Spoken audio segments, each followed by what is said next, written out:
Vale, la mia che l'ha fatto un po'.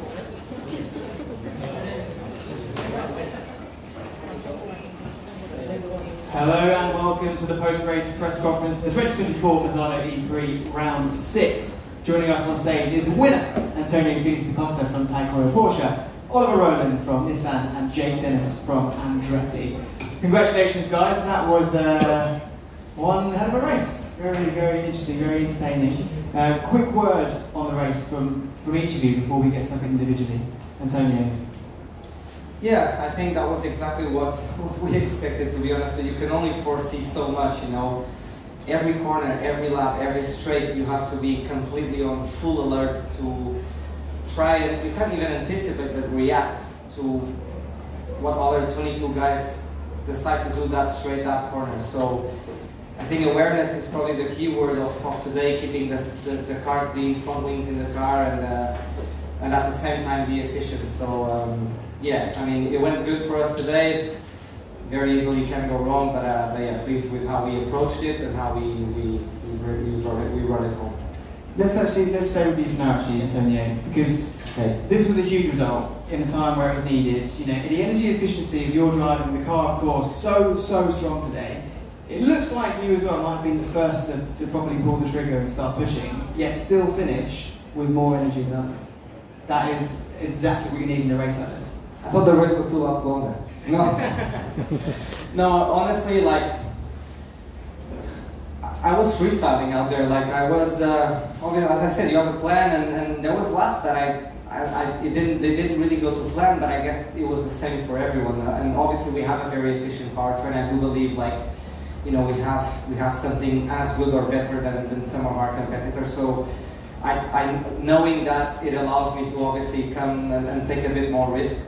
But yeah, in the end, you know, there was a conversation on the radio with the team, like, should we go now? And when they said yes, I got passed by 3 cars. So then Ollie went, and his car looked like it was handling really well, which was compensating a little bit the lack of energy or the deficit of energy he had to me. But still, energy prevailed, and I was able to make the move. But it was close. It was really on the limit to decide when was the right moment to go. It was a phenomenal drive. Huge congratulations. You know, it was a firm reminder of what you can do as a driver. And it must feel especially nice among all the chat, speculation, whatever you want to call it this week. And you can tell that with the type of celebration, the initial one on the team radio. It wasn't screaming, it wasn't cheering, it was more considered. What can you tell us about that feeling of crossing the line? Yeah, man, it's obviously a tough start to the season. But this is life. There's ups and downs, everyone. And everybody has bad days, maybe sometimes 2, 3, 4 in a row. And what are we made of, you know? Like, it's what kind of comeback do you want to have? How do you want to make it? And I felt like, yeah, I had to paddle. I had to paddle a little bit, but eventually, you know, there's a lot of people in this team that are with me, and they help me, you know, kind of get to this place and turn it around. I think the last 3 weekends we've been building a nice momentum. It's been top 5s ever since São Paulo, and yeah. So, you know, to be honest, I'm not really surprised. I knew we could make this happen, but it's hard trying to keep a smile on your face when you're trying to convince everybody else that this is possible. So, but no, all in all, look, it came at the right time. And I'm sure we will still have bad days this year, I've got no doubts, and it's important to prevail. And, you know, I've been here for 10 years, I've had amazing days, really bad days, and in the end I'm still able to come and sit here sometimes, so yeah. Well, today is certainly one of the good days, and I did notice, as a man that likes to celebrate in style, there is a little swimming pool over there. I'm just waiting for you to shut up. Okay, well, all right, so really.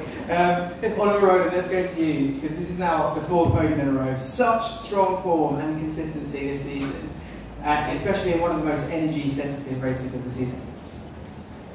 Yeah, I mean, already 3 podiums out of 5 races was a fantastic result for us, especially missing half of last year, knowing that we have a few deficiencies, let's say. But to be second here today is different. I mean, people were talking after Tokyo, you know, can you sustain it for the whole season? And I said, yeah, let's just keep our feet on the ground, because these races coming up with the big saving, the efficiency is really key and are going to be tougher for us. And honestly, standing here is probably the biggest satisfaction out of the first four, because it's the one that we least expected, let's say. So yeah, really, really good. We just need to keep doing what we're doing.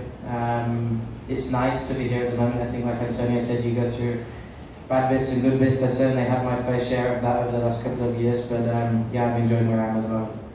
You say there about challenges still to come, but this race in particular is probably one of, if not the most demanding when it comes to energy efficiency of a powertrain. So it feels like you've got all the ingredients at disposal now to push on, you know, in drivers, teams, championship.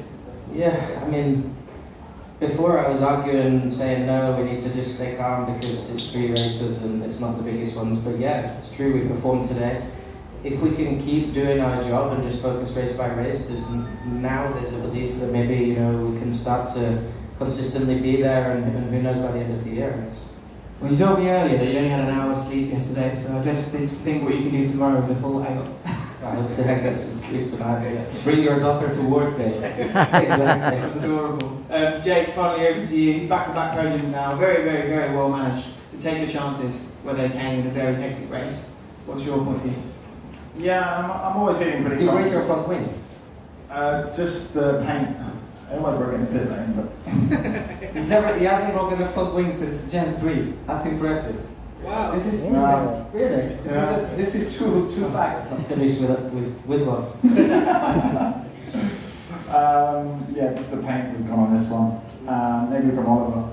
But no, yeah, a really good race. I mean, it's been a struggle this weekend. There's no ways about it. You know, we've been one of the slowest cars over 1 lap, and going into the race, I felt confident because yeah, on races like that, you don't really use the brakes all that much, and that's something which I've been struggling with. So we managed to move forward. Yeah, not as efficiently as I would hope. You know, there were some really expensive laps from my side, and at one point I was up on energy to a lot of cars around me, then 2 laps later I'm massively down everyone. So it was just a bit of survival mode, and you know, when Antonio went to the front and picked the pace up, for me that was a crucial point to be somewhere near the front, because I knew what energy he had from the TV screen, so I knew he would pick up the pace, and at that point it was, yeah, just track management, and yeah, took a tack quite late, a bit too late to be honest, but nevertheless it was a well-managed race. You know, 17th to 3rd is always a good day in the office, and yeah, pretty happy with 15 points. 17th to 3rd, like I said there. We're giving you the ABB Driver of Progress Award as well for the most amount of positions made, which I'm sure is... It's never a good thing that though, because it means you're starting way too far back. I think Andre almost won that last year. Either him or me. Yeah. You mentioned a little bit there about some of the difficulties today, especially towards the start of the day, struggling for pace in practice and in quality, but certainly turned it around in the race. Quality pace still causing you to have a bit more work to do in the races, and it's been the case in other races also. How easy or quickly you be able to get past that for somewhere like Monaco? Obviously we've got a race tomorrow, but Monaco, where overtaking that today isn't going to be the same. I mean, yeah, it's a worry for us as a team right now. You know, we were probably the best at qualifying last year, and now we're honestly one of the worst. So yeah, it's been a difficult off-season in terms of changes happening inside of the team and stuff like this, and it's not always what I want in terms of the direction, and yeah, I now don't feel great in the car compared to last year, and it's obviously proving that as well, that that's the case. So yeah, I mean, changes need to happen. Going into Monaco tomorrow will be fine no matter where we start, but I don't see anything really happening. I imagine myself starting P15 tomorrow, P17, and then coming through. But yeah, we really need to get on top of it, because yeah, it's a disaster for us in qualifying at the moment. I just want to pick up something you just said there about tomorrow not being an issue, but then you say that, I imagine because of the efficiency confidence you have, but then ERT finished 5th and 7th. Yeah, I have no idea how they've achieved that. That's seriously impressive. Like, they should have won. Like, it was 2% up on me at one point, and it was 5th. Yeah. I mean, obviously the width here and the sort of circuit it is allows them to do that. Does that give you any concerns? This is a question for all of you, by the way. Does that give you any concerns about how easy it's going to be to replicate where you sit right now tomorrow? I mean, it's never easy. You know, if you don't go at the right point, then you can easily finish 10th, 11th. You know, Norman was having a great race and was up on energy to me and was ahead of me at that stage, and ultimately came home in 9th. So you just need to be at the right place at the right time when the pace picks up, and we managed to start. And I felt like I had a really good read on that last year. We proved it again here on the first, and Brazil, the first sort of proper energy races. So yeah, feeling confident for tomorrow. But yeah, right now I'll just try and pick up the points where I can. But ultimately we need to try and get to the bottom of my qualifying issues. Antonio, I'm going to actually throw the same question to you about qualifying and how you get over that boundary, at least for tomorrow, if not afterwards. Yeah, look, honestly, I feel like I'm doing good steps. It's weird because I've always been a good quali driver. I've always loved going into qualifying, and obviously the last year and a half hasn't been, it's not the case. Like, I'm jumping in the car, and at the moment we also have this barrier that we have to break to, like, okay, Jesus, we need to go into a duel at some point. But you know, like season 8, season 7, I think I was the best qualifier 2 years in a row, and now I seem like it's, on the other hand, I think it's very close. And I think we are a couple hundreds away from breaking that barrier. I feel good in the car, to be honest. And it's, again, just building that momentum. And yeah, we're lucky that these races allow us to overtake. Otherwise, the story could be very, very different. But you know, I've got no doubts that we have the speed. And yeah, it's coming. A chance for some questions from the floor. No.